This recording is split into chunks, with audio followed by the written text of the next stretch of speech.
तो आप ये देखिए कि किसान आपसे नाराज़ हैं, फौजी आपसे नाराज़ हैं, इसलिए कि एक फौजी आगे जो रहता है उसके पीछे उसका भाई, उसका भतीजा, उसका भांजा जो है वो आने वाला होता है। तीसरे ये कि खिलाड़ी नाराज़ हैं। ये जो बृजभूषण के साथ इन्होंने मामला किया, बृजभूषण ने इतना ज़ुल्म किया, उसके खिलाफ जब आवाज़ उठाई गई, दिल्ली में जंतर-मंतर पे जब उन लोगों ने धरना दिया, तो पुलिस ने बदसलूकी उन लोगों के साथ की जिन लोगों ने गोल्ड मेडल जीता था भारत के लिए।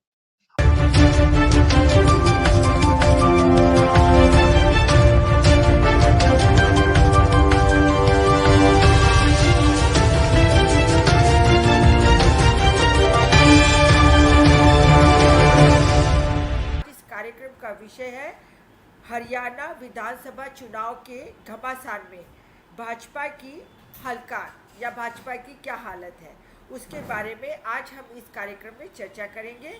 तो इस कार्यक्रम में चर्चा की शुरुआत करते हुए, जैसा कि हम सभी जानते हैं कि 5 अक्टूबर को हरियाणा के चुनाव का दिन है और उस दिन मत पड़ेंगे और लगभग 90 सीटों के ऊपर हरियाणा के चुनाव होने वाले विधानसभा सीटों पर।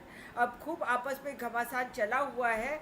देखा जाए तो सीधी सीधी फाइट तो कांग्रेस और बीजेपी के बीच में ही दिखाई दे रही है, परंतु उसके बावजूद भी क्योंकि आम आदमी पार्टी और कांग्रेस का गठबंधन नहीं हुआ है और कुछ और पार्टियां भी इसमें शामिल हैं, तो इन्हीं सब बातों के ऊपर हम नज़र करते हुए सलीम खान जी, जो कि हमारे वरिष्ठ पत्रकार हैं, मुंबई से हैं, उन्हें कहीं फ़्लाइट पकड़ के जाना है, तो सबसे पहले मैं उन्हीं से बुलाना चाहती हूँ कि आप आइए और अपनी टिप्पणी दीजिए। जी सलीम खान जी। शुक्रिया वोरा जी।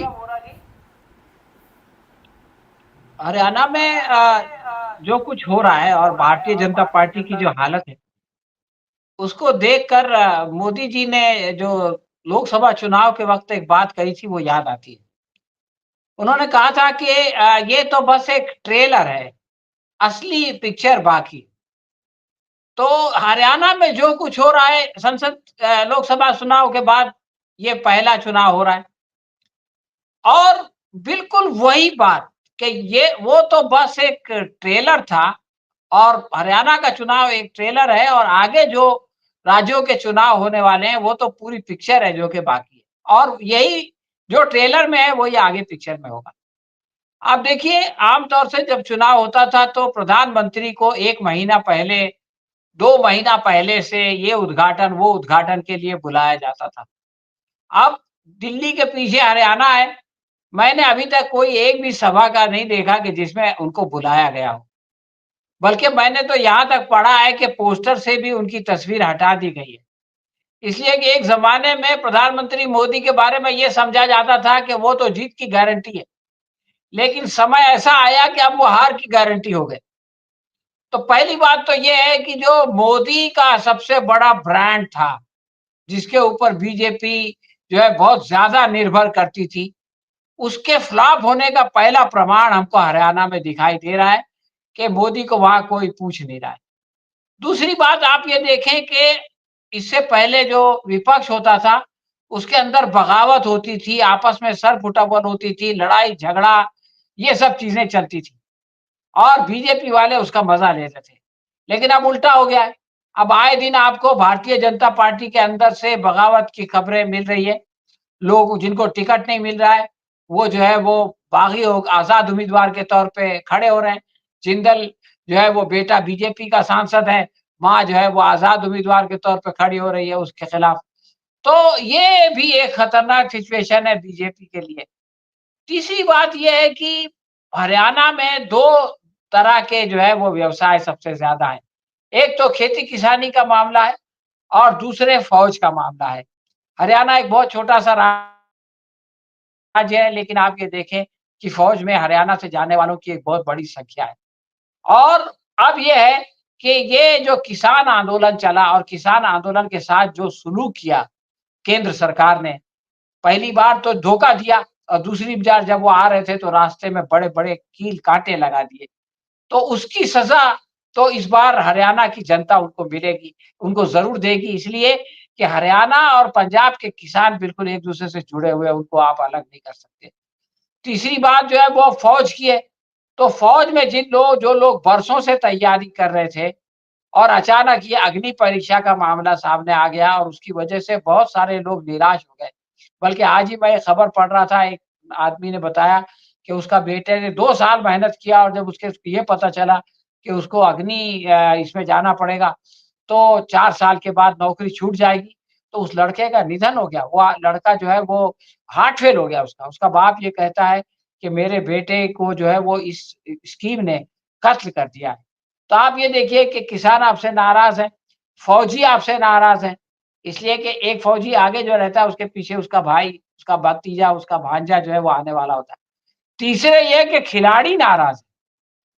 ये जो बृजभूषण के साथ इन्होंने मामला किया, बृजभूषण ने इतना ज़ुल्म किया, उसके खिलाफ जब आवाज़ उठाई गई, दिल्ली में जंतर-मंतर पे जब उन लोगों ने धरना दिया, तो पुलिस ने बदसलूकी उन लोगों के साथ की जिन लोगों ने गोल्ड मेडल जीता था भारत के लिए और बृजभूषण को बचाया। आज भी उसको गिरफ्तार नहीं किया गया। उसको इस बार टिकट नहीं दिया गया, लेकिन उसके बेटे को जो है वो सांसद बनाया गया कैसरगंज से। तो वहाँ के खिलाड़ी आपके साथ नाराज़ हैं। तो ऐसे में आखिर बीजेपी को वोट कौन देगा? ये सबसे बड़ा सवाल है। आखिरी बात जिसकी तरफ अभी-अभी वोरा जी ने इशारा किया कि भारतीय जनता पार्टी कांग्रेस और आम आदमी पार्टी में समझौता नहीं हुआ है।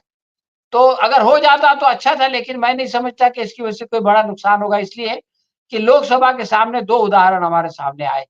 पंजाब में आम आदमी पार्टी और कांग्रेस ने अलग-अलग इलेक्शन लड़ा और उससे बीजेपी का कोई फ़ायदा नहीं हुआ। सिर्फ़ 1 सीट इनकी कांग्रेस की कम हुई और बी उसके खाते में चली गई आम आदमी पार्टी की। तो जो लोग कांग्रेस को वोट नहीं देना चाहते थे, उन्होंने आम आदमी पार्टी को दिया, या जो आम आदमी पार्टी को वोट नहीं देना चाहते थे, उन्होंने कांग्रेस को दिया। लेकिन दोनों ने जो है वो बीजेपी को वोट नहीं दिया। तो हो सक और पा दिल्ली में जो है ये लोग साथ में थे, इसके बावजूद सातों की सातों सीटें जो है वो बीजेपी जीत गई। तो साथ आना या अलग रहना ये हार-जीत की गारंटी नहीं होता और इस बार भी इस बात की संभावना है कि ये लोग अलग-अलग भी अगर लड़ेंगे, तो इनको जो है वो कामयाबी मिलेगी। इसलिए हरियाणा के साथ-साथ जम्मू-कश्मीर में भी ये लोग डेफ़िनेटली हारेंगे और उसके बाद जो 2 चुनाव होने वाले हैं महाराष्ट्र और झारखंड, इन दोनों में भी उनकी हार होगी, उसके बाद दिल्ली का चुनाव है, उसमें भी इनको हारना है। तो अब इनकी हार का एक सिलसिला जो है वो हरियाणा से शुरू होने जा रहा है और ये सिलसिला थमेगा नहीं। मेरे को आखिरी बात ये कहनी है कि जब लोकसभा में भाषण दिया था राहुल गांधी ने नेता प्रतिपक्ष के तौर पे पहला भाषण, तो उसके बाद गुजरात में जो कांग्रेस पार्टी का ऑफिस है, उसको भारतीय जनता पार्टी वालों ने तोड़ दिया था। तो उसके दूसरे राहुल गांधी अहमदाबाद गए थे और उन्होंने ये कहा था कि मैं आपको गारंटी देता हूँ कि जो है वो गुजरात में अगला इलेक्शन भारतीय जनता पार्टी हारने वाली है। तो मुझको ऐसा लगता है कि मोदी जी जो है वो संन्यास लेने से पहले, झोला उठा के जाने से पहले गुजरात में अपनी हार देख के जाएँगे। धन्यवाद।